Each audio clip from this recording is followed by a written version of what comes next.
Bismillahirrahmanirrahim. Assalamualaikum warahmatullah. Okay, this video will be short video. I need to show to my student and to you all about how I do this part modeling of this. This is the main casing, main body of the mini vacuum cleaner. So for this semester, I gave my student their SolidWorks project is portable vacuum cleaner, USB charge. As shown here, as you can see, this from Padlet. So these are all my students.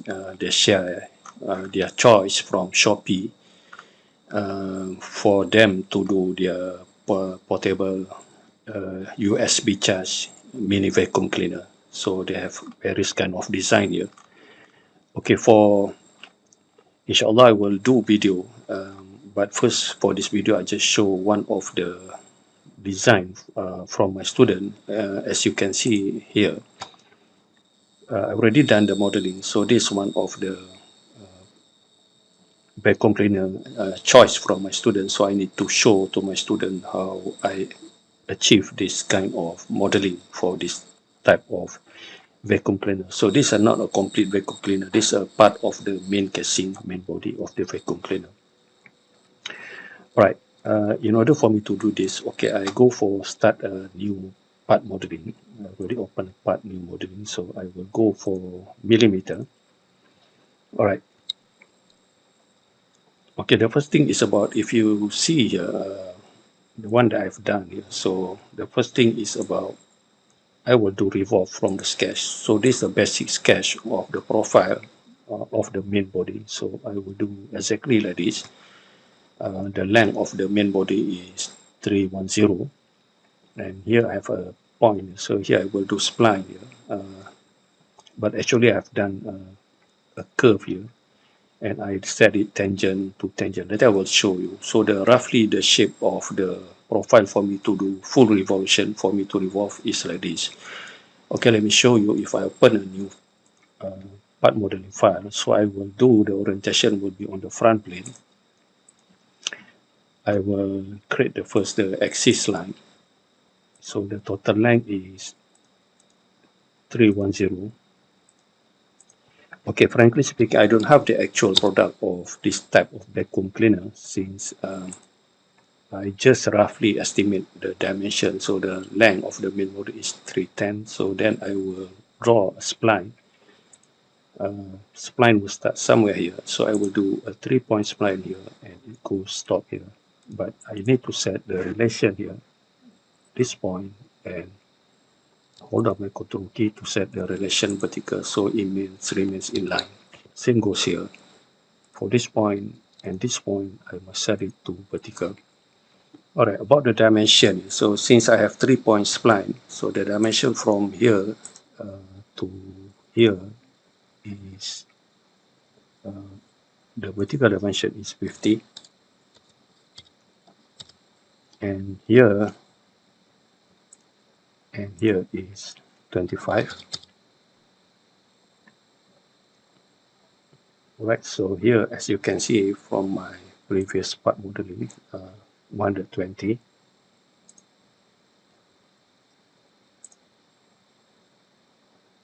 From here to this origin is 120, and the rest from here is already, we know it must be 190, so I don't have to give the dimension from here to here.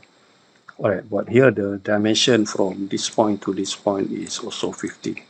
So this is basically the rough shape of the curve. Okay, since the way I do the modeling is by doing revolve, so I need to enclose the shape. Select this line here, up to here, and up to here. Alright, since when I do revolve, so this will be my axis of revolution, but here we have sharp corner. I need to make a curve. It's kind of like a semi-spherical shape, and it must be tangent. So in order for me to achieve the curve here, I will create a 2-point spline. One is here and one is stopped there. So I just simply click, hold on. Sorry, my mistake. It's not a 2-point spline. So I will do arch here. 3-point arch. So I will click here and stop here. So I simply drag the curve is something like this. Okay, since I need to trim, I need to get the profile this curve, I need to set this arch and also this spline here. I set it to tangent. And here, okay, this one I need to point it is coincident with that point and also still underdefined because I need to set the relation from here to this vertical line to the tangent. So now I have fully defined, but I still need to trim. So I need this profile. So because since I need to do revolve, so here and here must be fully tangent. So I already set the relation here to avoid when we do revolve, it kind like pointy edges. It need to be continuously tangent. All right, so here I need to trim. So I will trim this line and this line. Since I've done trimming, so if you look here, the curve has lost the relation, still underdefined. In order for me to solve this, I need to put the dimension for this point. The location of that dimension, it means from here to here is, I will not change because this is a tangent point. I just put the dimension there, and also from this point to the origin point here.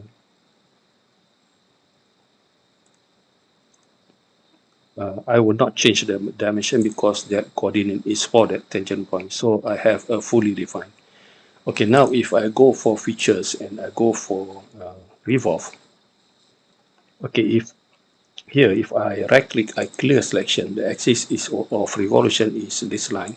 So it's already shown the preview of the full revolve. Okay, now I have the main shape of the main body. So this one, as I mentioned before, this curved surface and this surface remain tangent since the sketch that I have done for me to revolve here is also tangent. Also the curve here, it follow it tangent to the vertical axis. Because I've done the relation, I already trimmed the line is remain tangent. Okay, now I have the main body. All right, I need to, if I want to get this shape, then I will do a sketch here. The sketch is like this. Since I have to make a cutout, so I will have, then I will do split, then we have like this. All right. Okay, if you look at the sketch, so this on the top plane, so the 160 and 120 from the center line. Okay, so in order for me to do that, all right, on the top plane, so I will do a sketch. So the center line from here up until the end here, mesh with snap here. So this is my center line. I will draw a sketch here horizontal, and the other one will be arch from here and it touch here. I just simply make the curve like this, and I must set this and this line tangent, so it remains tangent. All right. Since if you look the dimension, as you can see, the dimension is for this one 100 and 160, and this one is 20.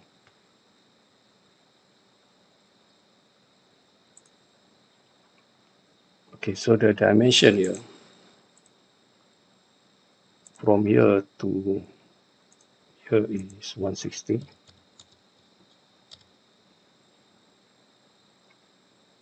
From this point to the end here is 100.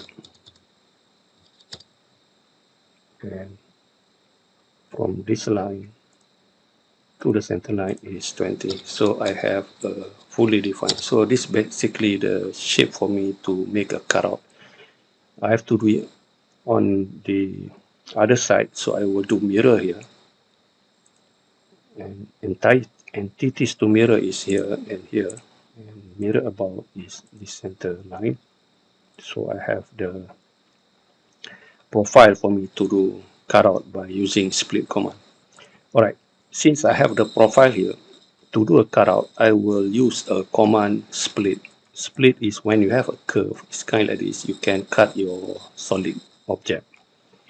So here under features here, I can go to menu here, insert features, then I go for split. The trim tools, I will select the curve that I've already done, and I will click at cut part, so it will cut the solid bodies into three parts, as you can see here. So I must select here under the resulting bodies, the setting on the left here. I select the part, not middle one. I select this part, and also number 3 is here, and that 2 part is already selected. Then I must check at consume cut body. So it means the selected part here will be consumed, so it will delete it. So I have this shape, right? So basically I have this shape, and now I will do a cutout for me to create the handle. Correct. For the handle is I will do on the front plane, since the front plane is laying in the middle there. So I will create a sketch. Then I will create, we have a slot shape here, slot shape. So I will just simply, as long as the axis of the slot is coincide with the center line. So I just create it like this. For this one, this curve of this slot and this curve, I set it to concentric. It means it share the same center point. So now I can adjust the dimension like this. All right, about the length. Okay, if I look at the file that I've already done for the slot, here the radius is 36, and from here to here is 205, right? 36 and 205. So here for the slot,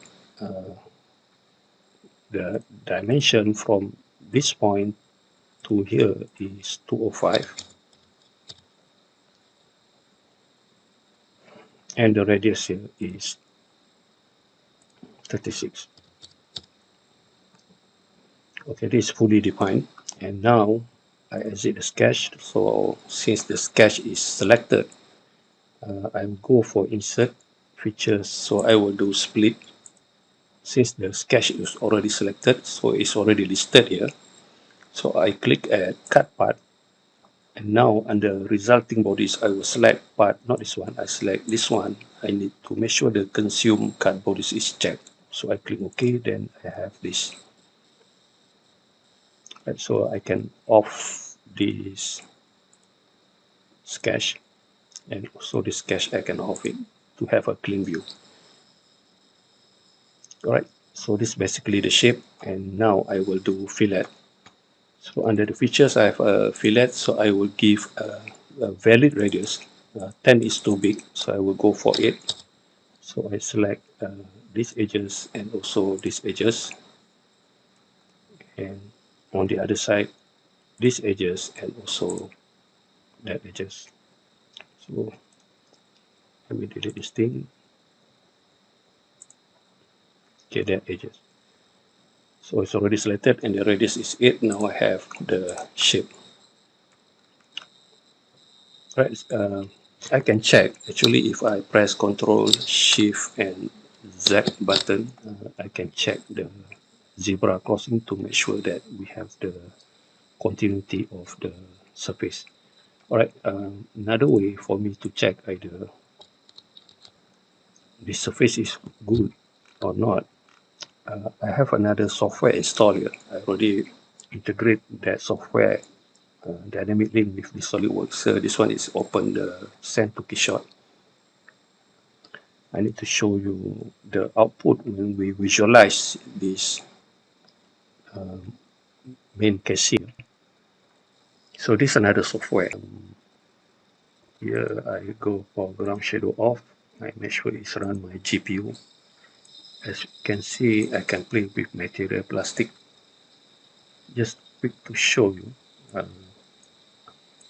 From this software, we can check either the surface continuity is good or not. So it looks like it's good. There is no kind like seam or sharp edges. So I think it's good. Right. Okay, another thing is that, so since I have the shape of the main body, I can do shell since the plastic casing we have, it's not solid. So here are the features I can do shell. Normally for plastic product, the casing thickness is not more than 2 millimeter, right? Not more than 2 millimeter, then I select surface, so I have this thing. Okay, and another thing, since we need to split this main casing into front casing and also rear casing, where we can dismantle the part and we can mount the DC motor and also the batteries, rechargeable batteries, and also PCB for button and for the controlling button and PCB board. All right. Okay, I can do that by, since the front plane is linked in the middle, right, the plane also we can select to be, we can split this main body. Since the front plane is selected, then I go insert features and I do split, and front plane is already selected, then I click cut part and I check both. But for this one, I don't want to consume the two parts that selected, the front and the rear. Just need to split only, not to consume. When you click, when you check a consume, means you delete it. You select here to be deleted. So I uncheck the consume cut bodies, and now the solid bodies is split into two bodies. As you can see here under the listing here of our feature manager, we have two solid body. One is the front part and the other one is the rear part. If I select the rear part, the rear casing, I selected it and I go for isolate. As you can see, we have a rear casing. So after this, we can do more detailing for this rear casing. Like for example, we can put the rib where we will mount the rechargeable batteries and also a DC motor. Later in my video, inshallah, I will do my video, but not this kind of this vacuum cleaner. I will do my own version, is different.